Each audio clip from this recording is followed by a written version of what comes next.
जेकबाबाद में अगवा थियल उस्ता मोहम्मद वासी फुरकान सुमरो के बलूचिस्तान ऐं जेकबाबाद पुलिस मौलादात जी हद जागीर में गरियल ऑपरेशन करे बाज़ियाब कराए वरितो।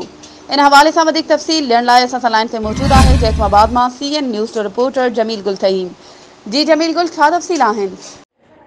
जी जेकाबाद जी मौलादात पुलिस ऐं जेका बलोचिस्तान पुलिस उन्हनि जेका गॾिजी जेका आहे त अगवा थी वियल जंहिंमें उस्ते मोहम्मद वासी कुर्बान सुमरे खे जेका बलोचिस्तान जेकाबाद पुलिस उन्हनि जेका मौलादात थाणे जेका हद जागीर वारो जेको इलाइक़ो आहे उते जेको आहे त पुलिस ॾुहारियुनि जे ख़िलाफ़ु जेका ऑपरेशन जेका उन्हनि ख़िलाफ़ु करे कुर्बान सुमरे खे जेका उन्हनि बाज़ियाब जेको आहे कराए वरितो आहे। जॾहिं अव्हांखे इहो ॿुधाईंदो हलां त धाड़ेलनि जेको आहे कुर्बान सुमरे खे जेको आहे त हिकु जॻह खां ॿी हंधि जेको आहे त मुंतक़िल जेको आहे उनखे कनि पिया जंहिंमें पुलिस खे जेका इतला मिलंदे जेका पुलिस मौलादात जेका उहा पहुची करे उन खे जेको आहे त धाड़ेलनि खां जेका उन बाज़ियाब जेका आहे कराए वरितो आहे। हिन वक़्त ताईं